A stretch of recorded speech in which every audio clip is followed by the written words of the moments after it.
With a little luck, I found my duck.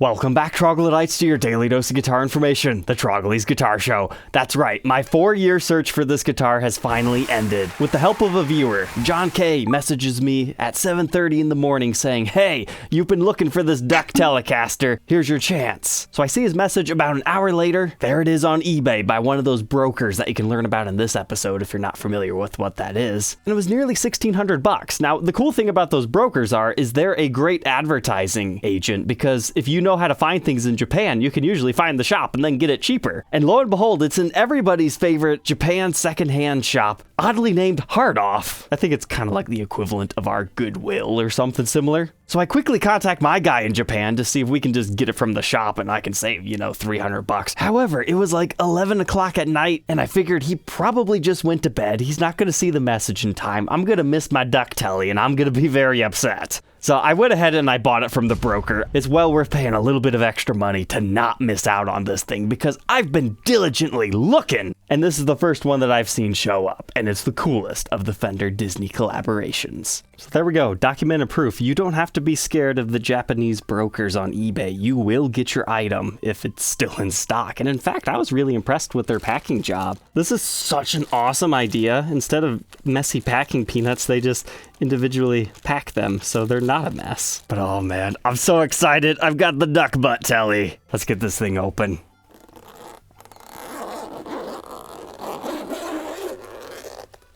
After what appears to be a little bit more unpacking. Here it is, the moment of truth, the beautiful, quackiest Telecaster you've ever done seen, the Donald Duck Tele. And it actually appears to be in really good condition. I am pumped about that because this is in my personal collection. So as far as the history goes, it was the early 2000s when Fender and Disney collaborated with 3 of their well-known characters. You have the TL Mickey, the TL Minnie, and the TL Donald. TL standing for Telecaster. You got the Mickey, Minnie, and Donald designs. So the Mickey's kind of interesting. We've reviewed and documented one. It was never my favorite design, but they also have a Stratocaster version, and I believe they made 100 of each of those variations. The TL Minnie had twice as many made. They had 200 of just the Teles. That one kind of has a famous user, John Mayer. Apparently he likes one of his own. So whenever one of those things pops up on the US market, you know his name's always attached to it. But that's just a red guitar with the polka dots. You got the little Minnie Mouse ears on one of them. But then you've got TL Donald. It's the rarest of all of them because A, I think it's the coolest design. The others are kind of gimmicky, but this just has that whole full-on sailor suit vibe going on here. It's not too over in your face that it's some sort of a cartoon character beside your little duck butt right here with his tail. But I love that whole light blue, dark blue, yellow streak right here. It just kind of makes it look like a giant pickguard, but it's not. And the colors just work so well because most of these have an interesting matching headstock, this one being yellow. But the original retail price on these was 115,000 yen. And how much do they run you today? Generally between 1,200 to 2,000 USD. Just depends on condition, originality, how many are on the market at any given time. There's a lot of factors. They're not necessarily super ultra high-end guitars by any means, but they're pretty cool if you like Fender guitars and the whole Disney characters. I mean, for me, my middle son really loves Donald Duck. My daughter loves Minnie Mouse. Maybe not as much as when I first started this hunt, but it's kind of, parental things as far as that goes. And there's just a lot of Disney collectors in general, so Disney affiliated things always has a market, and it's not hard to find a Disney fan that also happens to like really nice Fender Telecasters. And naturally, being cartoonish in nature, a lot of these were given to kids to learn on, so finding one in clean condition has been very difficult. So I was definitely blessed with this find for my personal collection. Because so far, it just looks like a little bit of discoloration at the bottom of the guitar is literally all that's wrong with this. And it looks like our seller even gave us a little bit of free origami. So let's go ahead and plug this guy in to take a look at its individual parts and specs. But before we continue our episode, we need to have a word from our sponsor, Sweetwater. Sweetwater is one of the best places to buy gear online. They have super friendly sales staff. They have just about anything you could ever want that they can ship straight to your door. And if you're local, they've got a repair shop that they can fix your own guitar, or if you're purchasing something from them, they can modify it before they even send it out to you. And they even have a new used gear section where you can sell your own instruments. And hey, they also have monthly giveaways that you can check out by following the link in the description. Thank you, Sweetwater, for sponsoring tonight's episode. Now let's get back to our duck. You know, I never once wondered what color would it be underneath this pick guard, but now that I have it on the workbench, I'm very curious. Is it just all yellow under here, and is that going to look very strange? Yes, it would, but it's not. It's white. That's kind of funny. I would have just expected it'd be easier to paint that all yellow, but I suppose what this likely is a white Telecaster that has some sort of a decal graphic put on top of it and then finished over in the polyester finish. What really makes me think that is you can see that the graphic has bubbled up very slightly right here, just due to age. That's the only area that I noticed it, and I didn't even see it until I took the pick guard off. So yeah, there you go. That's what the inside of Donald looks like. You can't modify this one. It just has your regular single coil in the neck. And this is just a pure light blue pick guard, which is really sweet. But the pickup's nothing special. They just call them TL singles, so Telecaster single coil. And that's the exact same thing that they have going on with the bridge. Just their standard single coil that they used in the era. Not expecting anything too crazy, but they should be good enough. But what I did find mildly amusing is the fact that they just run the ground wire through the regular channel routes. They didn't actually do a special one up here so it stays in place. So if you ever are working on this guitar, make sure your ground wire goes back in the proper location when you reinstall your bridge. But here's what that pickup cavity route looks like. You know, now that I look at that, it looks more like they sprayed it. I'm not exactly sure what they were doing here. But interestingly enough, you can see a little bit of yellow discoloration caused by apparently the metal on contact with the white. But it's your standard Telecaster setup here. You have 3 steel saddles, you've got 4 screws that secure it to there, and then it's a string through style. You do not have a top load option on this one. As far as our controls, regular stuff. 3-way toggle, master volume, master tone, and it looks like this on the inside. Little June bug capacitor, tiny 250K pots, and what looks like some sort of a very basic 3-way switch. And here we can see some more evidence of it apparently being painted blue. But this is quite fascinating. It has a Les Paul style output jack on the side instead of like your typical barrel style one. And the pickups within the circuit, the neck is 5.95K ohms. The bridge is kind of jumping all over the place. It's somewhere around 10-ish. And the middle for fun, somewhere around 2.8. If you buy one of these thinking it's going to be the best Telecaster in the world, you're probably going to be disappointed. But I think for what it is, we might be happy. Now, unfortunately, I was unsuccessful in getting this discoloration out. I have no idea what ate into the finish there, but there's worse condition things that I could live with. I mean, this is going to display perfectly, and just wait till you see what I found on the neck here. But this is a basswood body, according to the spec sheet. And then we move on over to a straight up maple neck. And in case you can't tell, this is a full-on gloss finish.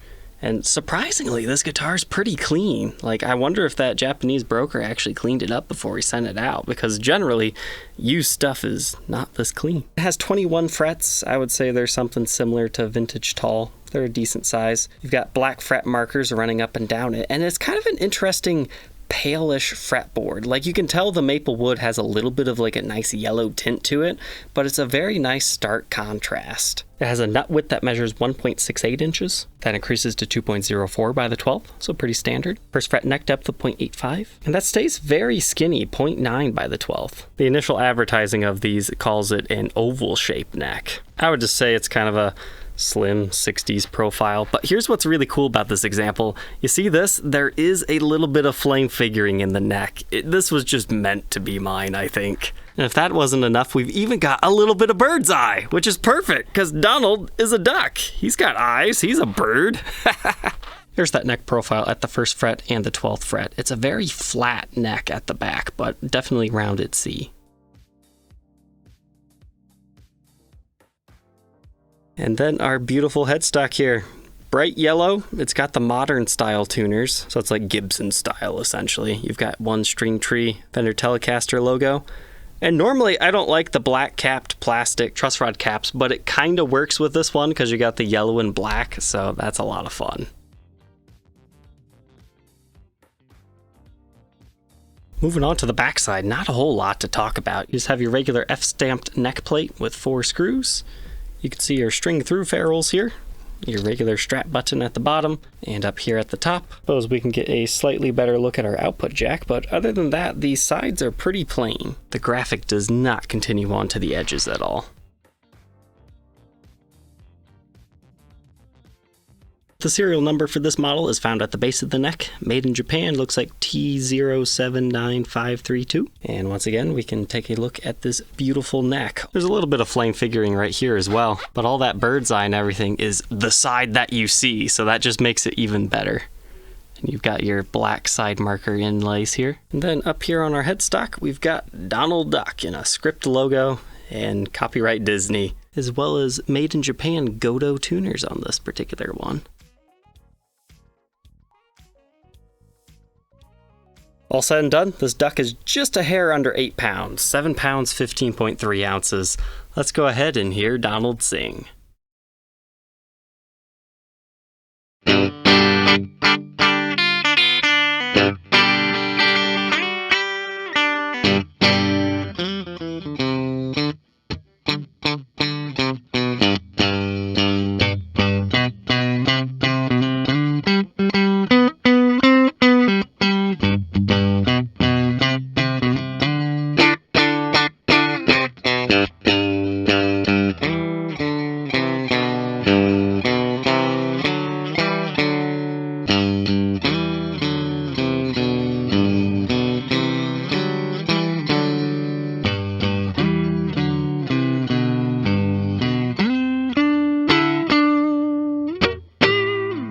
Yeah, it's actually a pretty surprisingly decent Tele here.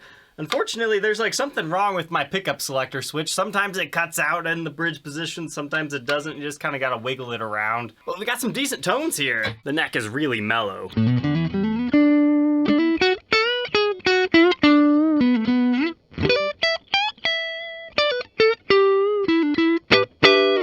The middle position.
Now that we know all about the Donald Duck Telecaster, what are my final thoughts on this? Was it worth the wait and the excruciating hunt to get it?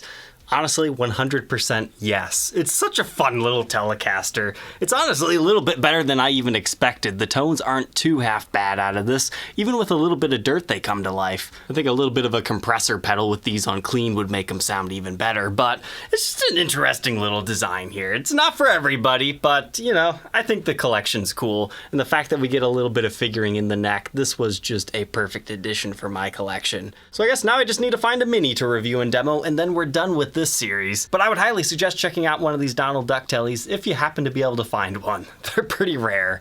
Alright, troglodytes, don't forget to like, comment, and subscribe, and we'll catch you tomorrow on the next one. Take care.